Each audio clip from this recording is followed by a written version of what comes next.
ओम शांति। ये 13 दोष ऐसे हैं जिसके जीवन में होंगे अगर तो उस आत्मा की सद्गति नहीं हो सकती है। अगर जिसके अंदर ये 13 दोष हैं जिस आत्मा के अंदर, तो उस आत्मा की निश्चित ही दुर्गति होगी। परमात्मा शिव आए हैं हम आत्माओं की सद्गति करने, तो हमें दुर्गति में नहीं सद्गति में जाना है। इसलिए हमें अपने अंदर चेक करना है। अगर ये दोष हैं तो हमें इनको निकालना है। परमात्मा आए ही हैं हम आत्माओं को संपूर्ण बनाने, निर्दोष बनाने।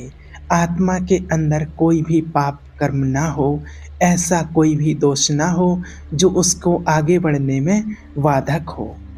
और जिसके जीवन में ये 13 दोष होंगे उसके जीवन में कभी सुख, शांति, ऐश्वर्य, आराम नहीं होगा और उस आत्मा की दुर्गति निश्चित हो जाएगी।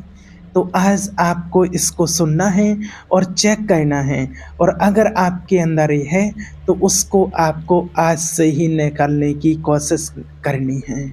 जो पुण्य आत्मा बनने चाहते हैं, जो शिव बाबा की श्रीमत अनुसार चलना चाहते हैं, और बाबा जो सतयुग की राजधानी के लायक बनाने के लिए आया है, अगर उस मार्ग पर चलना है, उस राज्य में जाना है जो शिव बाबा स्थापन करने के लिए आया है, तो ये दोष हमारे अंदर नहीं होने चाहिए। और अगर ये दोष किसी भी आत्मा के अंदर हैं तो हमारे पुण्य कर्मों को भी नष्ट कर देते हैं। आप दुख चिंता से ग्रसित होकर और बड़ा दुखमय जीवन व्यतीत करेंगे और दुर्गति हो जाएगी, गति बिगड़ जाएगी। तो आज आप इसको नोट कर लीजिए अपनी डायरी में, और बार बार सुनकर आप इन दोषों से बचने की कोशिश कीजिए। सबसे पहला, अपनी बड़ाई, अपनी प्रशंसा कभी अपने मुख से नहीं करना है, नहीं तो आपकी बुद्धि गिर जाएगी। अगर आप ईश्वरीय मार्ग में चलते हैं तो जब बुद्धि गिरी हुई हो जाती है तभी व्यक्ति अपने मुख से अपनी बड़ाई करने लगता है, और ये दोष बहुत आयत है, ये बहुत प्रभावशाली है। अपनी बड़ाई मारना आजकल ये हर किसी की आदत हो गई है। याद रखना, अपनी मुख से कभी अपनी बड़ाई नहीं करना, और अगर कोई ऐसा करता भी है तो उसके सुकृत नष्ट हो जाते हैं और बुद्धि एकदम पतित हो जाती है, फिर निर्णय ठीक नहीं होता है। हम जो बुद्धि से निर्णय लेना चाहते हैं वो फिर निर्णय नहीं कर पाते हैं। अगर हमारा सारथी, हमारा ड्राइवर मूढ़मती हो तो कहीं भी हमको गिरा देगा, एक्सीडेंट कर देगा। तो नहीं कि फिर बुद्धि वो भ्रष्ट सी हो जाती है, गिर जाती है, निर्णय करने के लायक नहीं रहती है।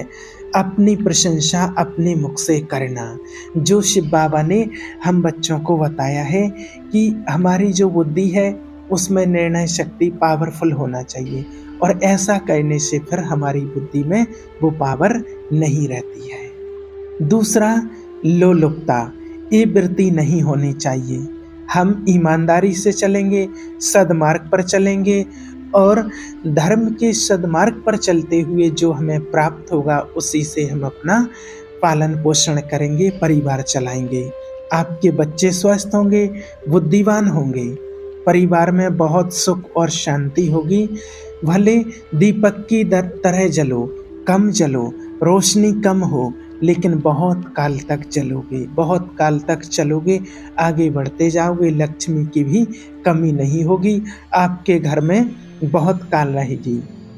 ये नहीं कहते कि बहुत रहेगी, लेकिन नहीं, जितनी भी है उतने में ही संतुष्ट रहोगे और बहुत अच्छे से चलोगे। भले कम है तो भी संतुष्ट रहोगे।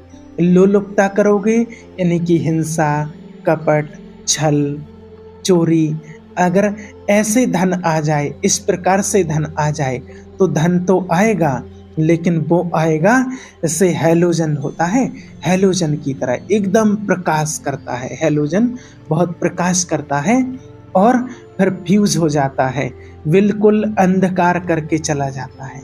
तो ऐसे ही धन भी आएगा और बिल्कुल अंधकार करके चले जाएगा। जो सुख के हित हैं, जो शरीर, परिवार, बच्चे, पत्नी, उसको देख करके रात दिन जलोगे बिना आग के, ऐसे उनके आचरण हो जाएंगे, ऐसे उनके दिमाग हो जाएंगे, ऐसा उनका व्यवहार हो जाएगा। ये लोलुपता है। अगर किसी भी आत्मा के अंदर ये भाव है तो उसको नष्ट कर देना है। तीसरा, यदि आपका कहीं अपमान भी हो जाता है तो उसको आपको सहन करना है।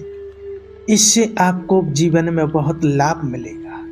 और जो तनक भी अपमान होने पर बहुत क्रोध करते हैं, बहुत क्रोध में आ जाते हैं, दूसरे का अपकार करने लगते हैं, ये आपके जीवन में आपका पतन करा देगा और आपको फंसा देगा।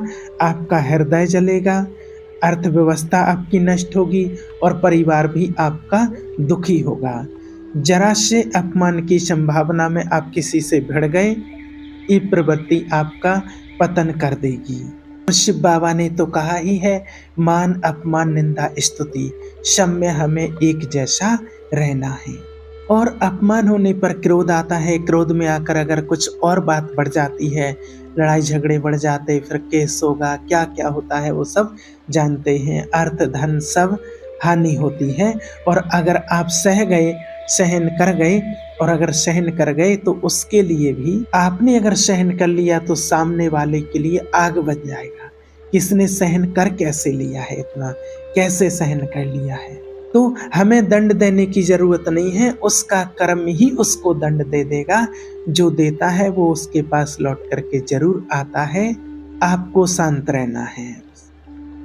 चौथा, निरंतर क्रोध और उसका चिंतन।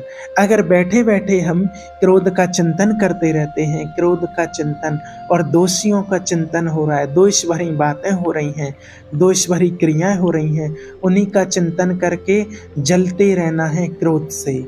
तो शिव बाबा ने तो पहले ही हमें क्रोध से कितने नुकसान होते हैं वो सब कुछ स्पष्ट बताया ही है। तो क्रोध का त्याग करना है, अंदर से प्रायश्चित करना है।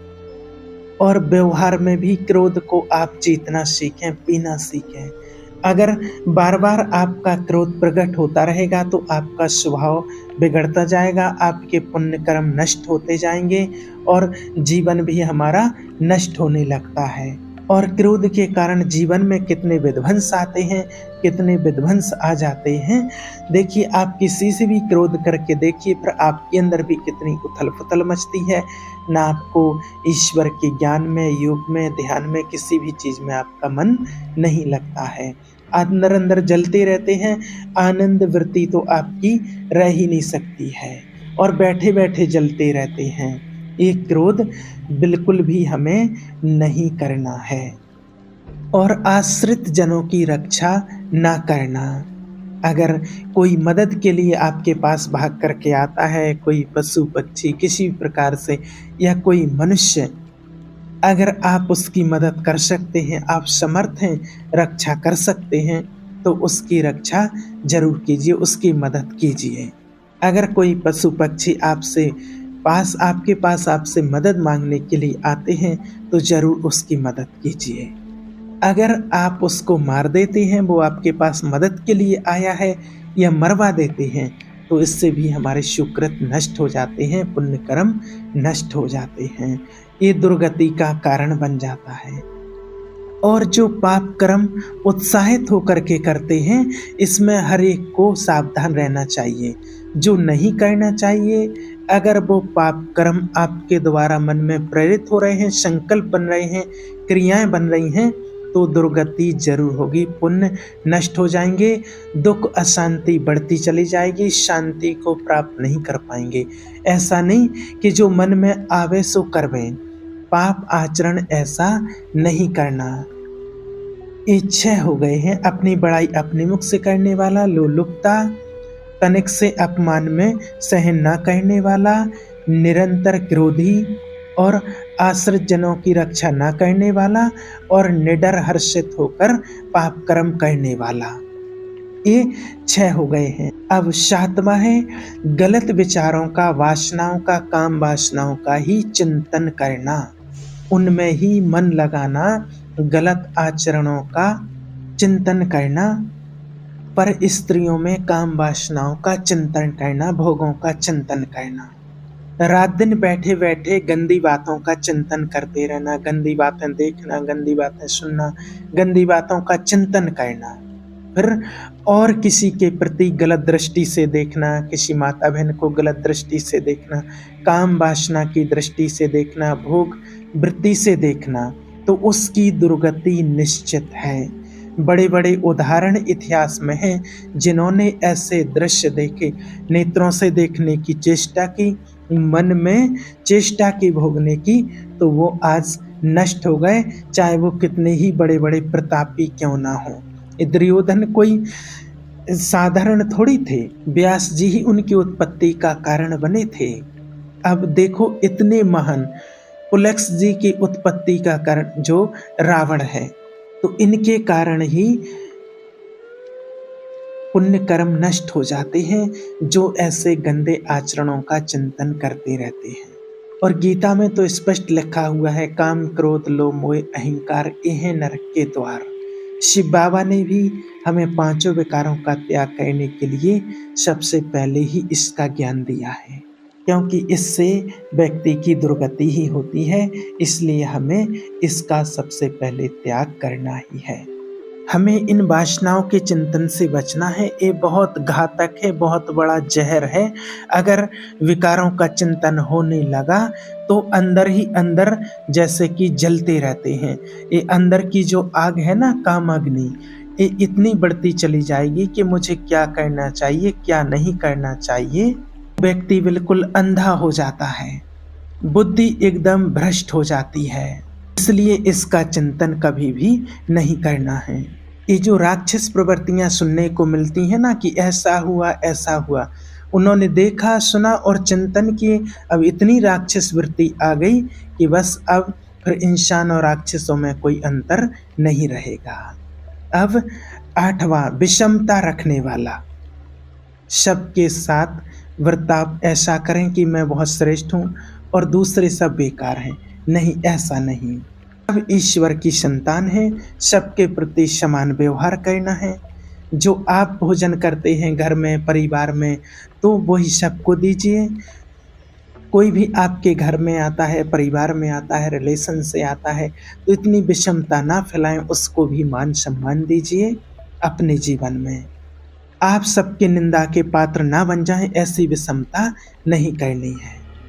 हाँ, सबके प्रति अलग अलग होता है, पिता के प्रति अलग प्यार, पुत्र के प्रति अलग, भाई के प्रति अलग, सबके प्रति होता है, लेकिन हमें हमारे अंदर विषमता नहीं होना चाहिए। जो विषमता पर विजय प्राप्त कर लेता है वो इस संसार में बहुत सुखी हो जाता है। अगला है 9वां, अत्यंत मानी होना। जहां आपके पुण्य नष्ट होने लगेंगे, ये बहुत नीच प्रवृत्ति है। सिर्फ मुझे ही सम्मान मिले, उत्तम प्रवृत्ति है सबको सम्मान देना, क्योंकि आजकल लोगों को सबसे ज़्यादा यही रहता है, मुझे सम्मान मिले, मेरे से ज़्यादा किसी को ना मिले।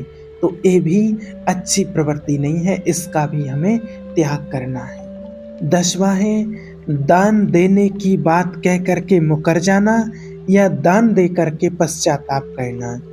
ईश्वर अर्थ दे दिया है, उसके बाद फिर जल रहे हैं, अंदर ही अंदर चिंतन चल रहा है कि हमने इतना दे दिया है, इतना लगा दिया है, या इस चीज़ का भी चिंतन चल रहा है, या अंदर अहम आ रहा है कि मैंने इतना किया है, ईश्वरीय कार्य में इतना लगा दिया है, तो दिया। उसके बाद अगर पश्चाताप हो रहा है तो उससे तो सबसे बड़ा पाप हो रहा है, उससे तो आपके पुण्य कर्म नष्ट हो रहे हैं। अगर दान दे करके पश्चाताप कर रहे हैं या दान देने की बात कह करके मुकर जाना, आपने कह दिया मुझे ईश्वरीय कार्य में इतनी सेवा करनी है, धर्म के मार्ग में इतना लगाना है, और उसके बाद फिर मुकर जाना, तो उसके लिए ब्याज सहित देना होगा, नहीं तो ये दुर्गति का कारण बन जाएगा। इसलिए ऐसा नहीं बोलना चाहिए, बहुत सोच समझ कर बोलना चाहिए। 11वां है, अत्यंत तृपण होना। ना परिवार को सुखी कर पा रहा, ना अपने को सुखी कर पा रहा, एक एक नोट, एक एक सिक्का, एक एक रुपया बैंक में जमा करते जा रहे हैं। देखिए, धन की वास्तविक गति यही है कि खुद के लिए और परिवार के लिए अपनी उसकी अनुकूलता प्रदान करो, उसमें से कुछ हिस्सा कुछ ईश्वरीय कार्य में लगाओ, वो भी ऐसे के लिए जो आपको लेने की बदले की भावना ना हो कि मैंने इतना कर दिया है और उसके बदले में मुझे इतना मिले। नहीं, उससे कभी लेने की भावना ना हो, एहसान की भावना हो कि मुझे कुछ मिलेगा इसके एवज़ी में, ऐसी भावना किसी भी प्रकार की नहीं रखनी है। नहीं तो फिर ऐसे में अगर जो व्यक्ति ऐसा करता है, तो ना धर्म का सुख मिलता है, ना परिवार का सुख मिलता है और ना जो धन है उसका सुख मिलता है। और बस ऐसे ही ऐसे चिंतन करते, संग्रह करते-करते उसी धन का चिंतन करते और शरीर छोड़ देना, तो चिंतन होना, जो कृपणता है ना, और काम और अर्थ की चिंता, उसी का चिंतन, उसी की चर्चा, रुपया और भोग वासनाओं का चिंतन, उसी की चिंता, जहाँ बैठे उसी की चर्चा हो रही, भोग की चर्चा हो रही है, धन की चर्चा हो रही है, एकांत में बैठे उसी का चिंतन चल रहा, कैसे रुपया बढ़े, कैसे पैसा बढ़े, कैसे वासनाओं में जाएं। अब धर्म से आए या अधर्म से आए रुपया, उसकी कोई चिंता नहीं है। चाहे भोग न अधर्म हो, धर्म हो, उससे कोई मतलब नहीं है। तो वो आपका धर्म नहीं होगा। और अगला, जो बालक, स्त्री, पति या पत्नी या असहाय, इनकी रक्षा ना करके अगर उनको हानि पहुंचाता है, तो उसकी दुर्गति भी निश्चित है।